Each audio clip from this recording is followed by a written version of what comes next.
ia ai tau nu loa matu tal sa le fionga ma tau tia ia por tring foi mangele lio nu mautu tofa le tu mangele. He is a proud Samoan. Welcome, man of many talents, la fionga matautia le tu mangele with 23 years of teaching experience in Samoa. He's now a registered high school teacher in New Zealand and currently pursuing his master's degree at the University of Auckland. His academic journey completed entirely in Samoa and accredited by the New Zealand Qualification Authority, and is a powerful testament to their dedication and excellence. Ladies and gentlemen, let's welcome to the stage Fionga ya matautia. Malo sa fumunui lau Fionga matautia. Sa fumunui lau Fionga pesta fonga pokalame. Malo sa fumunui. Mana ia le talafo lau Fionga ia le tupuanga ia ai mesa fo ila la fanga ya Fionga yai mo sit feel tatu atunu. Yeah. Once again, talofa lava. Yeah, warm greetings to you all, the Pacific listeners. Yeah, whaftai mo lewa noai leo Fionga pesta yo wa o le tu ala mangele. Yeah, mai Iva sa lolonga sa pali. Yeah, o sa napu upolu ya ma leo va. Yeah, o ina o te sau mai o te sau ai. Ya o na wala ai Iva ma o ngai Iva. Ya nai wale na le sau ai nei ni sila yo te sau mai Iva. Ole avena ya o mai ni sila tau sanga lua filu tol. Ya ta tuatili ya ua ma fa vavis fa mtalanga ya ole o nga Iva Primary School, le valus fulu lima ile Iva tolu. Iva lua, ia Iva tolu Iva 5, lima Iva one fitu il kolisa Samoa. Ia, ona so le ma le University o Samoa. Ia, mai le Iva valu, ia se pa ia le lua fe, luas fulu tolu. Ia, len sa nei mai Samoa, ia, to a sa mai Samoa ini si le lua fe lua tolu. Ia, el masino au kuso, la sofa. Ya olo ave nei ma o ave am faya onga ine ni sila. Ya o se famani anga tele mai le tu ole puta sa mai sa mo lua fe lua tolu ya lua ve am amana ia ni sila le vai mal valea ya mai o oi le ya uma faya onga lestala. Ya to ngolo provisional registration ya mo le teaching practicing certificate. Ya, malo tau tuani ni sila, ya mfa awa upeo na ftala, na saunoa, na Fionga pesta el tani usola. Malo tai, ya sa mai se pativia le tua fo I ono o le aunanga, ya ma le tu matila fo el tau tua, ma le aunanga il se tantu watunu, lua se fulu tolu tau sanga o tau tua, ya o ina alum whanau, sa amata lava I se ikolisi, ya anga maulunga tantu watunu. Sa ole, sa amata vave. Ya no soile ma sanganga. Te wile secondary school. Te wile secondary school tatu so le I vai maunga. Faleata. Wow. Ya, te fo le isa vai I kolisi ale kalesi to civic college. Na to civic. Ya, mi Matai vave fo ya. Matai vave, ya no te fo le matai vave le tsaunila I matai vave. O lai te whaia onga lava I matai vave. Ya, sa ole sauna. Nā tau sanga lena I malanga mai elau Fionga matautia. O le lua afe luas fulu tolu. Lua afe luas fulu tolu. Ya. Ai luas fulu tolu ai tau sanga talu. Luas fulu tolu ai tau sanga talu no. Sole, talu whaia. Matamai lua afe maltas. Lea la se senga fu le ni tau sanga mai a onga uma ia sa lea se mea na se highlight fu le se mea na mana tua mai le telo a onga sa na lua ai whaia. Ole mea na umana tua me sa unga lua whaia onga ole passion as a teacher. Ole mitanga ole whaia onga. A vea whaia onga ia te tupunga mai fo I se ainga I whaia onga se aingo whaia onga. Ya tono le fa solo mena vale ya ole me pitsile no umana tua ole a vea ole ta leni musika ia ma tamitia onga. Ia fa so fo la tale ni le musika wa so ver musika mata va college. Ia na mato mai lo le lua fe sfurfa. Ia. Mat champini tu ia onga ho ia ma tawanga onga secondary school sa mo le traditional category. Okay. Sa fa meta dream show. Ia. Sa matso manumalo ila ko disio mai sa vai na vai tai. Lo te mana tua vai taimi pe ate mafau tu i tausanga no mai tau atu. Sa fa aluma ko disio o il coliseo samo. Ya, sa o lele, sa unonga, esta. La se senga fo lele no wa mai ana tausanga i fo ia o ina i coliseo samo ya malanga tu mai fa ya onga pe anga ia tu fa ya onga ile vale male o ino almo fa na ole tu. O te iloa o le en faino fa pe le se senga. Ona sa o faino fa ti api i colisi ma o pese colisi leo mal temilo pese pele on. O te ilo pe nana mata toilo o langa faya onga.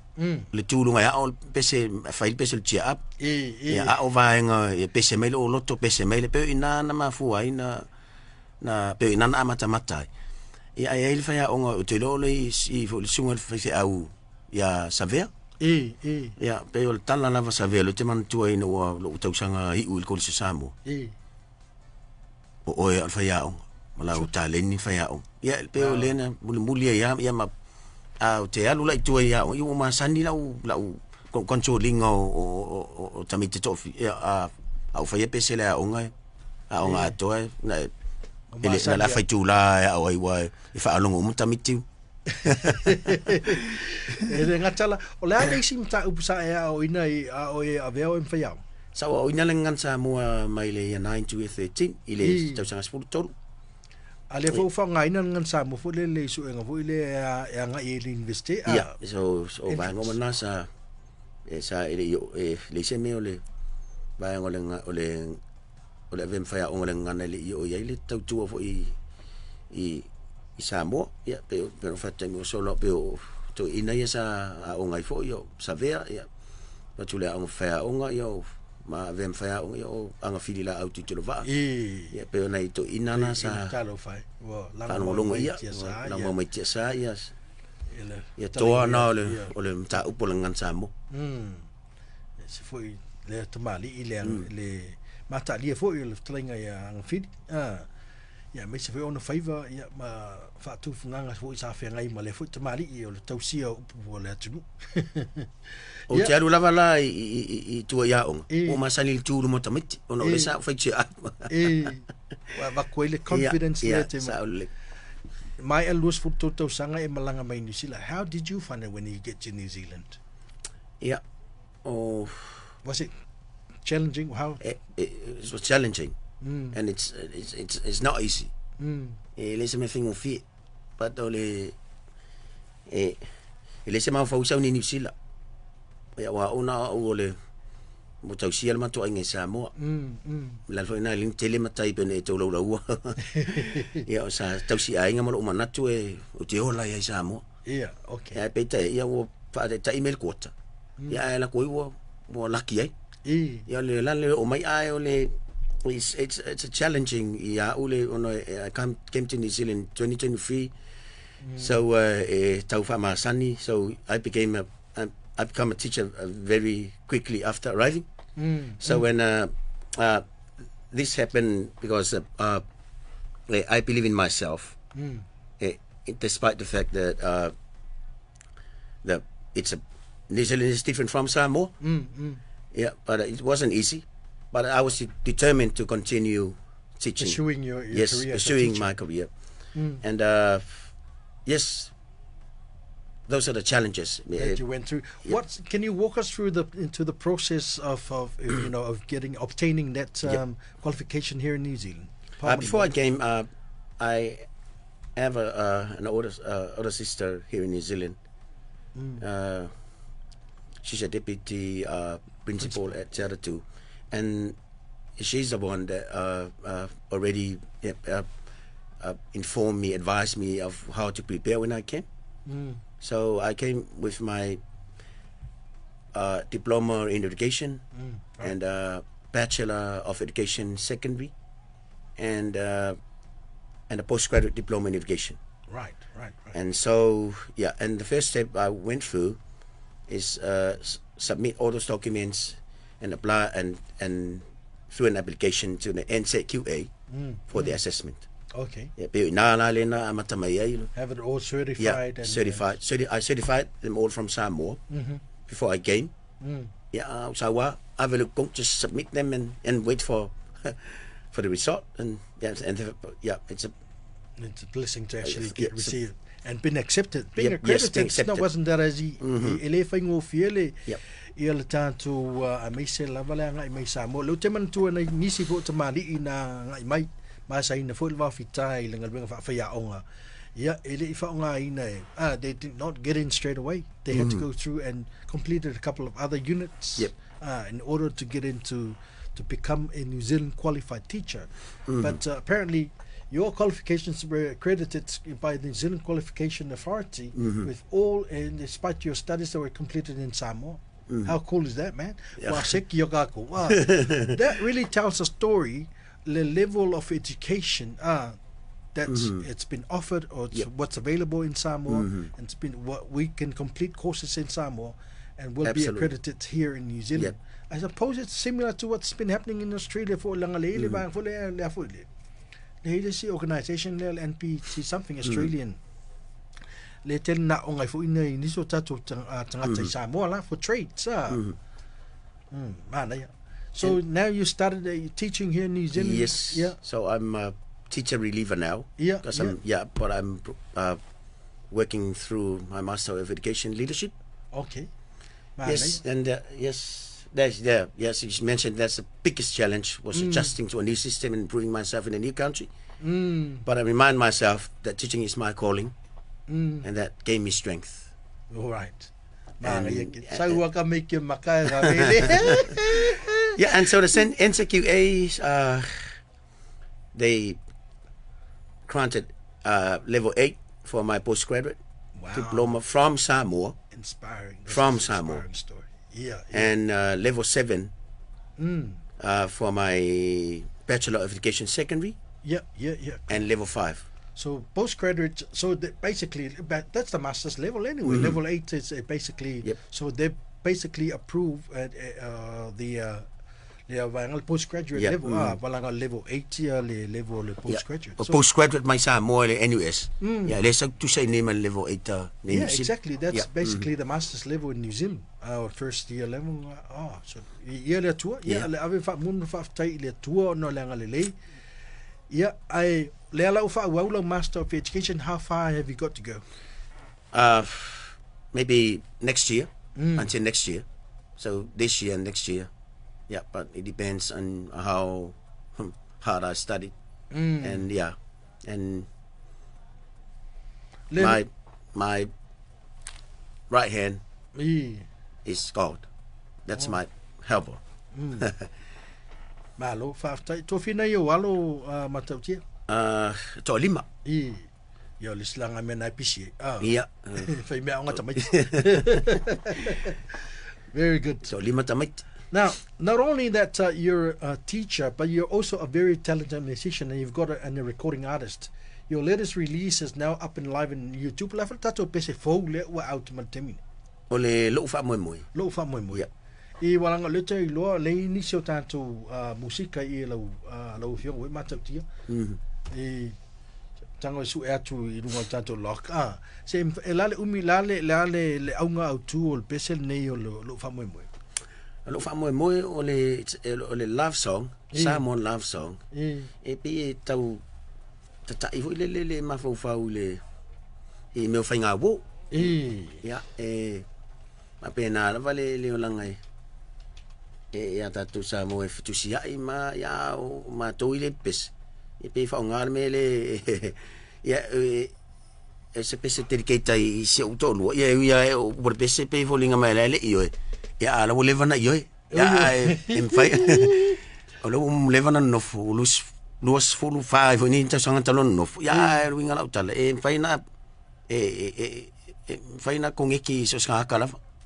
Le we lunga ka ko ya ngale ya la fa fonga tato tunu le musika ale fionga ya matautia ile fa mai ai tato fa tan no ne fia e se va nga te fia pa ai lo fionga matautia ia faftai pesta ia o te lo ia o faftai le tio mole amana ia fo le vai ia sa vai stala fo tu sai fo male avea i mawhai a onga i nei, ia, pe ole lau live na whai le Facebook, ia, sa ale ango i whapea, ia, te ua i nāle, tele nei, ono tele nei whai a onga le ua, anga i merse, ia, o lo fia, lo pe whawhea brale, a wala, ia, a ole, muli muli, ia, te whaenga umasa moa, lo i amau ni New Zealand, ia, whai la pola alto inga anga luenga lo ia, ia, whai sa enga lu, ia, te lo, le o se, naia o le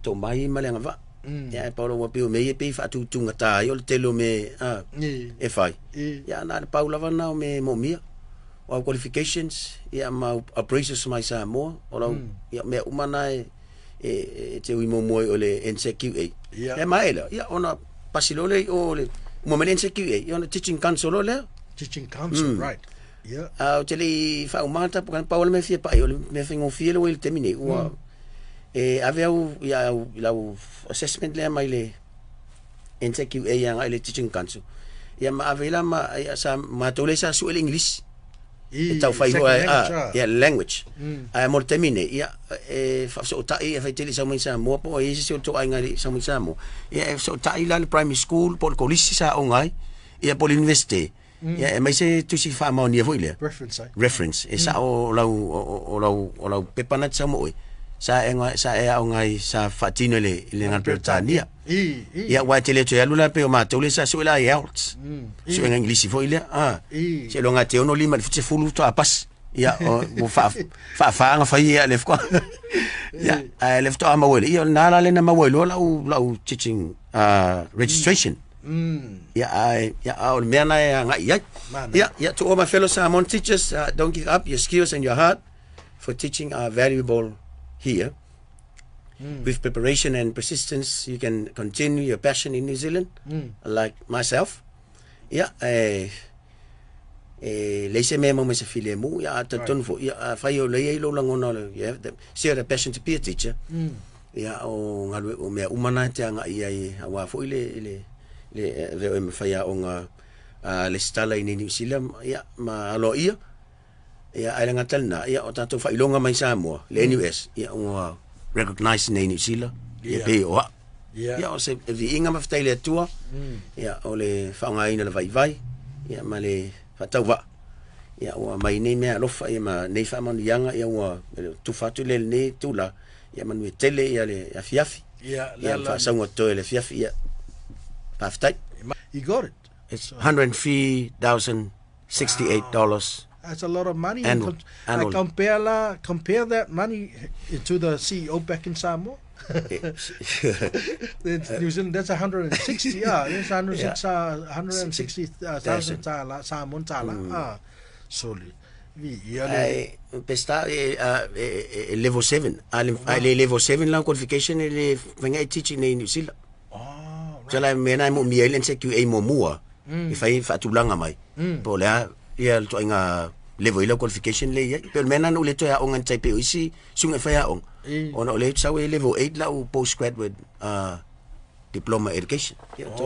Famani no to le te wo le la sa wo yeila it all pays off. All pays off all the level po male mai lo timide sa sa tau fai o ia me onga wa nga se be fengo fir me ne ole I messel la level postgraduate level uma foi la ile undergraduate la post ile bachelor's ma level si soli e fe lo e se kamanga e pasiarsi al postgrad la le ai la e ke la ko lo pala fuga fe ba le lecture no le ko o mo pi o doctor me ya ka o pi plus le passing mark e le ko ri el me no le af ese en sao le so no ya le al fa malo si au na e nga tvo fa fo mal tatu no alo fo fa now looking at pursuing a career in teaching, ia lua tau whaafonga le testament fo ia le uso fo i pole fionga, ia mata tia le ne fiafi, ia e wha malos au ia te o tau. Wala ia, winga to ang if you're at home, I know it's the last week of school holidays for us in New Zealand, and you're still in primary school, you still got a long way to go, mate. You still got another few more years, so make sure you're hanging there. There's a few more years to go before you get to high school, and after 4 to 5 years in high school, then you get into tertiary educations. After tertiary level, wai sau do la ia fa ia onga malo la mako ma tatu tala tana noi ilungo pinga tfailangi